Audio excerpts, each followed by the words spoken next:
بسم اللہ الرحمن الرحیم نحمدہ ونصلی علی رسولہ الکریم اما بعد بسم اللہ الرحمن الرحیم نحمدہ ونصلی علی رسولہ الکریم اما بعد اعوذ باللہ من الشیطان الرجیم بسم اللہ الرحمن الرحیم یا ایھا الذین آمنوا لا تأکلوا اموالکم بینکم بالباطل الا ان تکون تجارۃ عن تراض منکم صدق اللہ العظیم۔ اللہ سبحانہ و تعالیٰ اس آیت میں ارشاد فرماتے ہیں کہ ایمان والوں ایک دوسرے کا مال ناحق طریقے سے مت کھاؤ سوائے اس کے کہ آپس میں باہمی رضامندی سے لین دین ہو۔ اور اس آیت کا تتمہ، اس کی تکمیل اللہ تعالیٰ فرماتے ہیں وَلَا تَقْتُلُوا أَنفُسَكُمْ إِنَّ اللَّهَ كَانَ بِكُمْ رَحِيمًا، اپنے آپ کو تم ہلاک مت کرو، قتل مت کرو، بے شک اللہ تم پہ بڑا مہربان ہے۔ اس آیت کے تشریح میں مفسرین یہ فرماتے ہیں کہ اللہ تعالیٰ نے انسانوں کو دیگر مخلوقات میں یہ امتیاز دیا ہے کہ انسان لین دین کرتا ہے، جسے ہم کہتے ہیں ٹرانزیکشن کرتا ہے۔ ٹرانزیکشن کا مطلب ہے کہ انسان کو جب کوئی ضرورت ہوتی ہے تو انسان اس کا معاوضہ دیتا ہے اور وہ ضرورت لیتا ہے، چاہے وہ کوئی خدمت ہو یعنی سروس ہو، چاہے وہ کسی چیز کا لین دین ہو، انسان وہ چیز لیتا ہے اور اس کا معاوضہ دیتا ہے۔ اس چیز کو اللہ سبحانہ و تعالیٰ نے قرآن کریم میں تجارت کا لفظ بھی استعمال فرمایا ہے، اور قرآن کریم میں بیع کا لفظ بھی استعمال ہوا ہے جو خرید و فروخت کے معنی میں آتا ہے۔ تجارت کا لفظ وسیع ہے، ہر طرح کے ایکسچینج کو کہتے ہیں، چاہے وہ ایکسچینج آف گڈز ہو، چاہے وہ ایکسچینج آف سروس ہو، اور بیع کا لفظ جو ہے وہ اس کے مقابلے میں نسبتاً خاص ہے۔ اللہ تعالیٰ جزائے خیر دے ہمارے فقہائے کرام رضوان اللہ علیہ مجمعین کو، ان کی محنتوں سے اور ان کی جو اگر ہم تاریخ کا جائزہ لیں تو 1000 سال کا جو ہمارے پاس جورس کارپس ہے، جو فقہائے کرام کی 1000 سال سے زیادہ کی محنتیں ہیں، جب ہم ان کو جمع کرتے ہیں تو ہمارے سامنے یہ بات آتی ہے کہ اللہ تعالیٰ کے فضل و کرم سے نبی کریم صلی اللہ علیہ وسلم کی امت پر خصوصی مہربانی کے نتیجے میں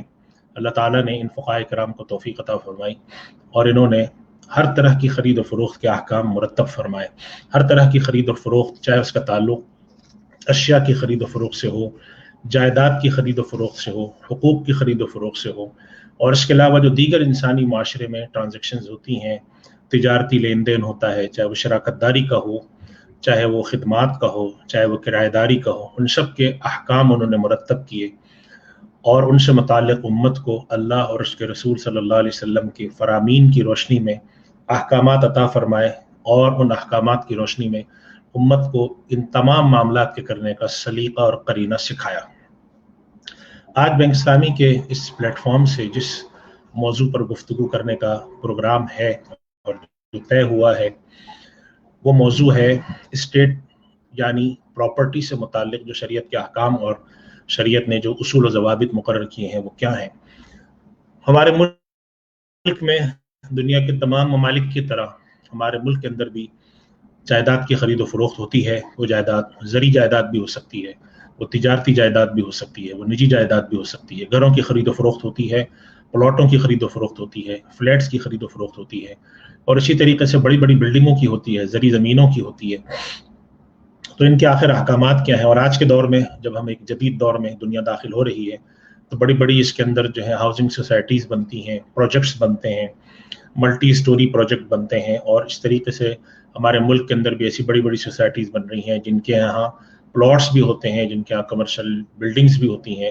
اور اس کے علاوہ بہت ساری سروسز ان کے یہاں ہوتی ہیں،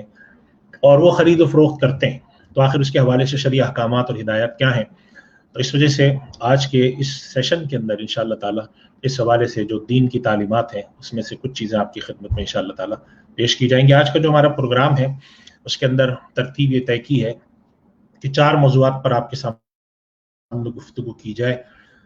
اور ان موضوعات پر گفتگو کے بعد جب وقت ختم ہو جائے گا یعنی گفتگو مکمل ہوگی تو پھر آپ حضرات کے اگر کوئی سوالات ہمیں گنجائش ملی اور وقت نے ہمیں گنجائش دی تو انشاءاللہ تعالیٰ آپ کے سوالات کے کچھ جوابات بھی لیں گے۔ 4 موضوعات ہیں جس میں آپ کے سامنے انشاءاللہ گفتگو کریں گے، اور کوشش یہ کروں گا میں کہ بنیادی مسائل آپ کی خدمت میں پیش کیے جائیں، اس لیے کہ ظاہر ہے کہ کسی بھی موضوع پر جب تفصیل سے ہم گفتگو کرتے ہیں تو اس کے لیے تو بڑا وقت درکار ہوتا ہے، 1-2 گھنٹے کا سیشن اس کے لیے ناکافی ہوتا ہے۔ پھر انسانی ضرورتوں کے تحت ہر نوعیت کا جو مسئلہ ہے وہ دوسرے سے کسی نہ کسی درجے میں مختلف ہوتا ہے، تو اس لیے بہتر صورت یہ ہوتی ہے کہ اصول اور ضوابط بتا دیے جائیں، اور ہر شخص کی جو انفرادی صورتحال ہے, جو اس کو انفرادی مسئلہ درپیش ہے, وہ پھر اپنا اس مسئلے کے تحت اپنا کوئی خصوصی سوال مرتب کر کے علماء کرام, مفتیان کرام, ماہرین شریعت کے پاس بھیج دے اور پھر اس کے متعلق جواب دے دیں. اس کے لیے ہمارے ملک میں الحمدللہ دارالافتاء موجود ہیں. پاکستان کے ہر بڑے شہر کے اندر بڑے جلیل القدر مفتیان کرام دارالافتاء سے وابستہ ہیں. وہ اس کے متعلق آپ کو رہنمائی بھی دے سکتے ہیں اور آپ کے لیے متعلقہ جو چیزیں ہیں اس پر ایک گائیڈ لائن بھی آپ کو بتا سکتے ہیں. 4 بنیادی موضوعات ہیں جس میں انشاءاللہ تعالیٰ آج ہم اپنے اس پروگرام میں گفتگو کریں گے, جس میں سے 4 موضوعات میں سے پہلا موضوع یہ ہم نے منتخب کیا ہے جس پر گفتگو کریں گے کہ گھر اور جائیداد کی جو خریداری ہے اس سے متعلق بنیادی احکام کیا ہیں. ہمارے ہاں جو خرید و فروخت ہوتی ہے اس کے اندر ایک ایگریمنٹ سائن ہوتا ہے, پہلے ایک معاہدہ ہوتا ہے جس کو ہم ایگریمنٹ ٹو سیل کہتے ہیں یا سیل ایگریمنٹ کہتے ہیں, اور وہ رجسٹرڈ نہیں ہوتا. پھر اس کے بعد کچھ ادائیگی کی جاتی ہے ٹوکن کی, جو کہ عام طور پہ 10% ہوتا ہے, کبھی کم بھی ہو سکتا ہے, زیادہ بھی ہو سکتا ہے, جس کو ہم بیانہ کہتے ہیں یا پارشل پیمنٹ کہتے ہیں. اس کے بعد کچھ ادائیگی کے لیے مہلت دی جاتی ہے جو کبھی مہینہ ہوتی ہے, کبھی 3 مہینے ہوتی ہے, کبھی کم بھی ہو سکتی ہے زیادہ. جب وہ ادائیگی کا ٹائم ہو رہا ہوتا ہے اس کے وقت, ادائیگی کے وقت جا کر اس کی قانونی طور پر جائیداد کی جو خرید و فروخت کا طریقہ ہے, چاہے وہ رجسٹرار آفس میں ہو یا اگر کوئی سوسائٹی ہے تو سوسائٹی کے آفس میں ہو, وہاں جا کر اس کی پھر وہ باقاعدہ دستاویزی شکل میں اس کی رجسٹریشن ہوتی ہے. اور ایک شخص جو کہ پراپرٹی کا مالک ہے وہ اپنی ملکیت سے اس جائیداد کو نکال کر اس کی ملکیت میں دے دیتا ہے جو شخص پراپرٹی خریدار ہے, اور وہ اس کے ہاتھ میں رقم کی جو پیمنٹ ہے چاہے وہ کیش کی شکل میں ہو یا پے آرڈر کی شکل میں وہ کر دیتا ہے. تو اس سے متعلق جو احکام ہیں جس کے اندر بیانہ ہے, بیانے کا لینا ہے, اور سودا کر لینے کے بعد سودے سے پیچھے ہٹ جانا ہے یا کسی اختلاف کی وجہ سے یا کوئی پریشانی آ جانے کی وجہ سے اس کے اوپر شرعی احکام کیا مرتب ہو سکتے ہیں. یا بعض دفعہ لوگ سودا کرنے کے بعد پیچھے ہٹ جاتے ہیں, قیمت بڑھ جاتی ہے, تو جو بیچنے والا ہے وہ اس کے اندر جو ہے وہ کوشش کرتا ہے کہ میرا سودا نہ بکے, اس لیے کہ جائیداد میں نے اگر ایک چیز تھی جو کروڑ کی بیچی تھی, آج اگر وہ 1,20,00,000 کی ہے تو یہ فائدہ مجھے ملے. اسی طرح اگر قیمت گر جاتی ہے تو خریدار اس کے اندر جو ہے وہ ٹال مٹول سے کام لے رہا ہوتا ہے. تو کچھ متعلقہ مسائل اس سے ہیں, وہ انشاءاللہ آپ کی خدمت میں عرض کریں گے. دوسرا موضوع جس پر آج انشاءاللہ گفتگو کرنے کا ارادہ ہے وہ ہے اسٹیٹ ایجنسی کا جو کام ہے, کہ ہمارے یہاں بہت سارے کام جو ہیں وہ بروکریج کے ذریعے ہوتے ہیں, اسٹیٹ ایجنٹ بیچ میں انوالو ہوتے ہیں, اور پراپرٹی اور جائیداد کی خریداری اسٹیٹ ایجنسی کے تھرو ہوتی ہے. اس میں اسٹیٹ ایجنسی کا کیا رول ہے, شرعاً اس سے لینے کا کیا حکم ہے, پھر اسٹیٹ ایجنسی کے مسائل ہیں. اس کے اندر جو ہے اسٹیٹ ایجنٹ ایک سے زیادہ بھی ہوتے ہیں, ان کا آپس میں کچھ لین دین کا طریقہ ہوتا ہے, 2 اسٹیٹ ایجنٹ بھی ہوتے ہیں, 4 بھی ہو سکتے ہیں. پھر ان کے اندر جو دینے کا طریقہ کار ہے وہ کمیشن بیسڈ ہوتا ہے, فکس اماؤنٹ ہوتی ہے. اس سے متعلقہ مسائل انشاءاللہ آپ کی خدمت میں عرض کرنے ہیں. اور تیسرا موضوع جس پر انشاءاللہ آج آپ کے سامنے گفتگو کرنے کا ارادہ ہے وہ ہے کنسٹرکشن اور ڈیولپمنٹ کے حوالے سے جو ہمارے پاس مسائل ہیں, کہ بہت سارے ایسے ادارے ہیں یا پروجیکٹس ہیں جو کنسٹرکشن کی بنیاد پر کام کرتے ہیں, کچھ پروجیکٹس ڈیولپمنٹ کی بنیاد پہ کام کرتے ہیں. یعنی کنسٹرکشن سے مراد ہے کہ کوئی پروجیکٹ اناؤنس ہوا کہ آپ ہم سے کنسٹرکشن ہم کرتے ہیں اور آپ ہم سے فلیٹ خرید لیں. اسی طرح سے بعض ڈیولپمنٹ پروجیکٹس ہوتے ہیں کہ جو آپ سے کنسٹرکشن کر کے نہیں دیتے لیکن پلاٹ ڈیولپ کر کے آپ کو دیتے ہیں, آپ کو پلاٹ کی خرید و فروخت کرتے ہیں, آپ پلاٹ لے کر وہاں پہ خود بناتے ہیں. ان سے متعلق جو مسائل ہیں کہ وہاں بکنگ کا کیا حکم ہے, وہاں پہ پلاٹوں کی فائل کا کیا حکم ہے, ان کی خرید و فروخت کا کیا حکم ہے. بسا اوقات وہ اپنے یہاں پلاٹ دینے کے لیے قرآن اندازی کرتے ہیں اور اس سے متعلق وہ آپ کی ممبرشپ کی فیس لیتے ہیں. اور چوتھا اور آخری موضوع آج انشاءاللہ تعالیٰ جو زیر گفتگو ہوگا وہ ہوگا مالیاتی ادارے, فائنینشیل انسٹیٹیوشن جو ہیں ہمارے پاکستان کے اندر, اسلامک بینک ہیں اور ہاؤس بلڈنگ فائنانس کارپوریشن ہے اور دیگر ادارے ہیں. اسی طرح پرائم منسٹر کی لو کاسٹ ہاؤسنگ اسکیم ہے. تو اس سے متعلق شرعی احکامات اور اس کی تفصیل کا یہ 4 موضوعات ہیں. انشاءاللہ اس پر گفتگو کریں گے اور اللہ تعالیٰ سے توفیق طلب کرتا ہوں میں کہ اللہ تعالیٰ صحیح بات کہنے کی توفیق عطا فرمائے. اور یہ بات میں آپ حضرات کے سامنے دوبارہ عرض کر دوں کہ دیکھیے, جب ہم کسی موضوع پر گفتگو کرتے ہیں تو وہ اصولی سطح پہ ہوتی ہے اور بنیادی مسائل ہوتے ہیں. ایسا نہیں ہوتا کہ سارے مسائل ایک ہی وقت میں کور کر لیے جائیں, اس لیے کہ ایسا ہونا وقت کی کمی کی وجہ سے ایک تو ناممکن ہے. اور دوسری بات یہ ہوتی ہے کہ موضوعات جو ہوتے ہیں وہ افراد کے لحاظ سے بہت زیادہ ہوتے ہیں. تو اصولی باتیں آپ کے سامنے عرض کر دی جائیں گی, اور اس کے بعد پھر اگر کسی شخص کی ہمارے فیس بک کے اس پروگرام کے اندر شامل نہ ہو سکے تو اس کا طریقہ کار یہ ہے کہ آپ پاکستان کے اندر جو دارالافتاء ہیں ان میں سے کسی دارالافتاء کو اپنے سوال صحیح طریقے سے لکھ کے بھیج دیں, اور اس کا جواب انشاءاللہ تعالیٰ آپ کو وہاں سے مل جائے گا. اگر آپ بینک اسلامی میں چاہتے ہیں یہاں پہ بھی بھیج سکتے ہیں, ہم یہاں سے آپ کی رہنمائی کر دیں گے کہ اگر ہم سمجھتے ہیں کہ ہمارے یہاں اس کا جواب ممکن ہے تو ٹھیک ہے, اور اگر اس کی نوعیت تھوڑی ایسی ہے کہ جس کے اندر شرعی تحقیق کی زیادہ ضرورت ہے تو پھر ہم یہ کریں گے کہ آپ کو رہنمائی کر دیں گے کہ آپ فلاں دارالفتہ سے رابطہ کر لیں. یہ پہلا موضوع ہے ہمارا جس کے اندر ہم نے اس بات پہ گفتگو کرنی ہے کہ جائیداد اور گھر کی خرید و فروخت کے شرعی اصول کیا ہیں. دیکھیے ایک بات اصولی طور پہ سمجھ لیں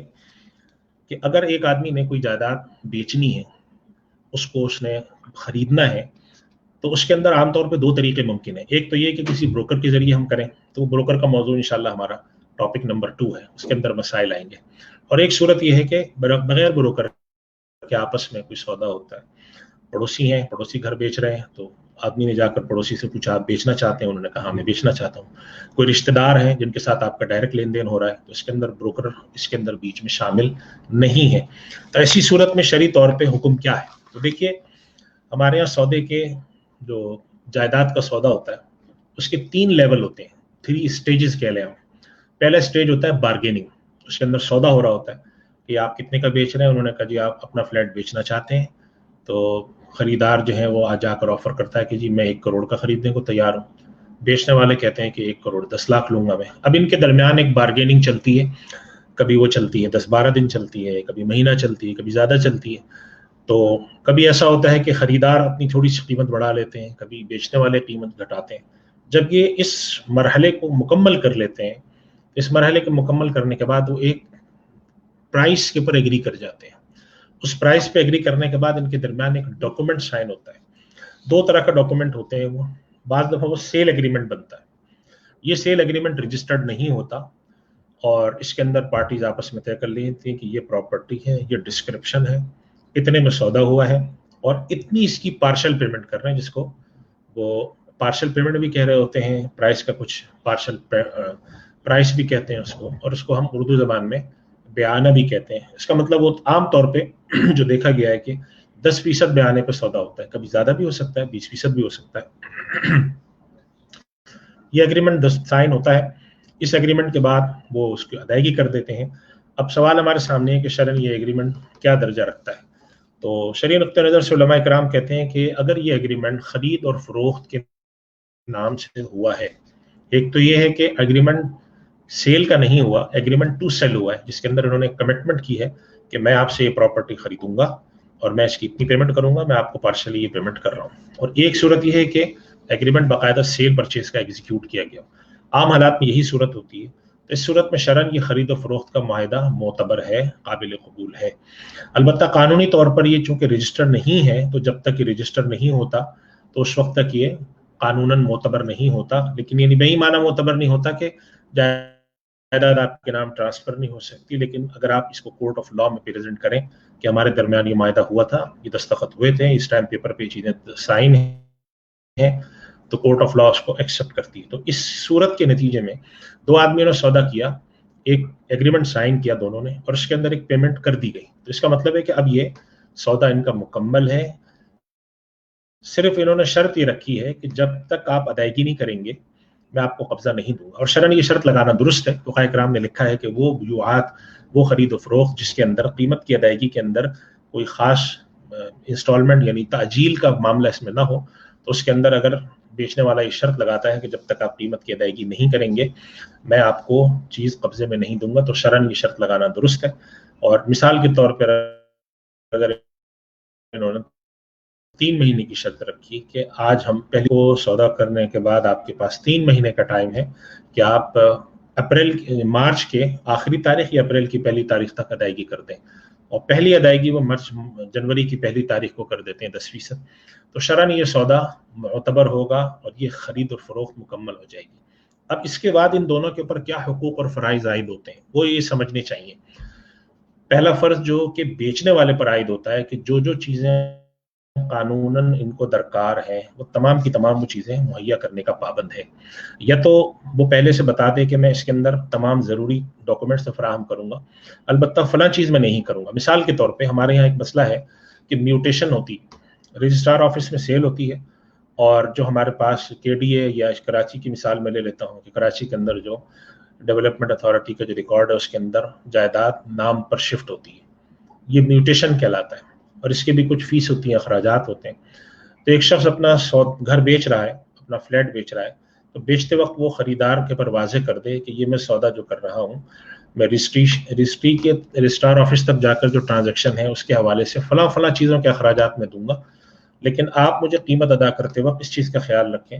کہ میوٹیشن میرے نام نہیں ہوئی ہوئی ہے. جب آپ اپنے نام میوٹیشن کرائیں گے تو پہلے آپ کو میرے نام میوٹیشن ہوگی، پھر دوسرے نام جس کے لیے ہم لفظ استعمال کرتے ہیں ڈبل میوٹیشن. تو اگر اس طرح کی کوئی تفصیل ہے تو اس کو واضح کیا جائے ایگریمنٹ میں. ہمارے عام طور پہ ایسے تنازعات دیکھنے میں آتے ہیں کہ جب سودا ہونے کے بعد بات شروع ہوئی تو انہوں نے کہا جی یہ چاہے ڈبل میوٹیشن ہو کچھ ہو، میں اس کے پیسے نہیں دوں گا. تو خریدار یہ کہہ رہا ہوتا ہے کہ اس کی جو اضافی فیس ہے وہ میرے ذمے تو نہیں ہونی چاہیے. اسی طریقے سے بجلی کے حوالے سے اگر کوئی مقدمہ ایسا ہے جو کہ پینڈنگ ہے، مثال کے طور پہ کہ بجلی فراہم کرنے والے ادارے جیسے کہ ہمارے یہاں کراچی میں کہ الیکٹرک ہے، ان کا اس گھر کے پر کوئی دعویٰ ہے، وہ کہتے ہیں کہ یہاں پر بجلی جو ہے وہ زیادہ استعمال کی گئی ہے اور ہم سمجھتے ہیں یہاں سے ہمیں کوئی بل کی وصولی کرنی ہے. گیس کا کوئی مقدمہ ہے، فون کا ہے کوئی یہاں پر، یا کوئی اور ادارہ ہے جو کہتا ہے کہ ہمارا یہاں پر کوئی واجبات ہیں، یا حتیٰ کہ اس گھر کے اوپر کوئی جائیداد کا مقدمہ چل رہا ہے. یہ ساری چیزیں کلیئر ہونی چاہیے، واضح ہونی چاہیے خریدار کے سامنے. یہ ذمہ داری بیچنے والے کی ہے کہ وہ کوئی چیز پردہ خفا میں نہ رکھے. جائیداد کو بیچتے وقت اس کے اندر اگر ڈاکیومنٹ کے اندر کوئی مسئلہ ہے، کوئی قانونی اس کے اندر ایسی چیز رہ گئی ہے جو کہ ادھوری ہے، انکمپلیٹ ہے، کوئی لیگل ہچ ہے اس میں، تو اس کو چاہیے کہ اس کو یہ واضح کرے. اور اگر یہ واضح نہیں کرتا تو خریدار کو شرعاً یہ حق حاصل ہے کہ وہ اس سودے کو کینسل کرے اور اپنی جو قیمت ہے وہ واپس لے. پہلی بات تو اصولی طور پہ یہ جو خریدار ہے اس کی کیا ذمہ داری بنتی ہے. خریدار کی ذمہ داری جو بنتی ہے وہ صرف ایک بنتی ہے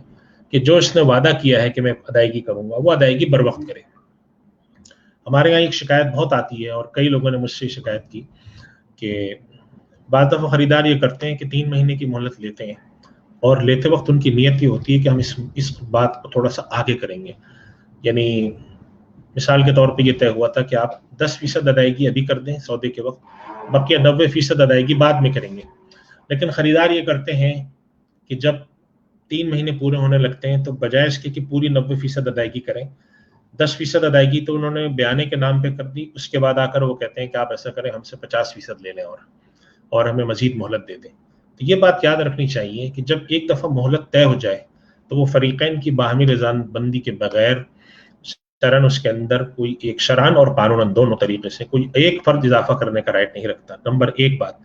نمبر 2 بات یہ کہ ایسے حالات پریشانی کے یا جبر کے پیدا کرنا جس کے نتیجے میں بیچنے والا یہ سوچتا ہو کہ اب میرے پاس، جسے ہم کہتے ہیں کہ مرتا نہ کیا کرتا، کہ میرے پاس اس کے علاوہ کوئی چارہ ہی نہیں ہے کہ یہ آدمی اگر پوری پیمنٹ نہیں کر رہا تو جتنی دے رہا ہے میں لے لوں اور اس کو مہلت دوں. اور وہ سامنے والے شخص کی نیت میں کیا ہوتا ہے کہ میں پوری پیمنٹ نہ کروں، میں مثال کے طور پہ 40 50 60% پیمنٹ کر کے اس دوران میں کوئی گاہک تلاش کر لوں اور اس کو سودے کو میں بکوا دوں. تو شرعاً یہ جو طریقے ہیں ٹال مٹول کے، اللہ کے نبی صلی اللہ علیہ وسلم نے اپنی حدیث میں ارشاد فرمایا وہ شخص جو کہ ادائیگی کی وسعت رکھتا ہو، جس کے لیے اس طرح آپ نے اس طرح فرمائی غنی، جو شخص ادائیگی کر سکتا ہو اور وہ ٹال مٹول سے کام لے تو اس کا یہ فعل اللہ سبحانہ و تعالیٰ کے ہاں ظلم شمار ہوتا ہے. مطل الغنی کی ظلم. تو اگر آپ کے پاس ادائیگی کی استطاعت ہے، طاقت ہے، تو اس سے قطع نظر کہ بازار میں کیا ہوتا ہے، لوگ کیا کرتے ہیں، ہماری ذمہ داری بحیثیت خریدار کی یہ بنتی ہے کہ جو طے ہوا ہے اس چیز کو پورا کریں. وعدے کا پورا کرنا، اللہ سبحانہ و تعالیٰ نے قرآن کریم میں باقاعدہ طور پر اس کے بارے میں سورہ مائدہ کا ارشاد فرمایا یا ایھا الذین آمنوا اوفوا بالعقود، جو عقد ہیں، جو وعدے ہیں وہ پورا کریں. اور مفسرین نے اور ہمارے ہاں جو امت کے مصلحین کہلاتے ہیں، امت کے لیے جو لوگوں کی اصلاح کا کام کرنے والے مشائخ اور علماء اور بڑے حضرات گزرے، انہوں نے ایک بڑی نکتے کی بات بتائی ہے کہ جب ایک آدمی کسی چیز کا وعدہ کرتا ہے اور جان بوجھ کے ٹال مٹول سے کام لے رہا ہوتا ہے تو اس کے پیچھے تو کوئی لالچ ہوتی ہے، عام طور پہ لالچ ہوتی ہے کہ مجھے مال زیادہ مل جائے گا. تو یہ بات ذہن میں رکھنی چاہیے کہ اللہ سبحانہ و تعالیٰ کی معصیت اور اس کی نافرمانی کر کے جو مال کمایا جا رہا ہے اس میں برکت نہیں ہو سکتی. اور اگر اللہ پر یقین ہے اور اللہ پر اگر اعتماد ہے تو ایک آدمی اپنا وعدہ ضرور پورا کرے گا، کتنے ہی سخت حالات کیوں نہ ہو. ہمارے سامنے اللہ کے نبی صلی اللہ علیہ وسلم کی سیرت طیبہ ہے کہ آپ نے صلح حدیبیہ میں آپ صلی اللہ علیہ وسلم نے کس طرح کی شرائط جو طے ہوئی تھیں اس پر آپ نے عمل کیا تاکہ صحابہ کرام رضوان اللہ علیہ مجمعین کے دلوں میں بڑی سوالات آیا. انہوں نے اللہ کے نبی سے آ کر عرض بھی کیا کہ یا رسول اللہ یہ جس طرح کی ہمارے ساتھ شرائط رکھی جا رہی ہیں تو اس سے تو ہمیں بہت زیادہ تکلیف ہے، اور اللہ کے نبی سے اجازت چاہ رہے تھے کہ آپ اگر ہمیں اجازت دیں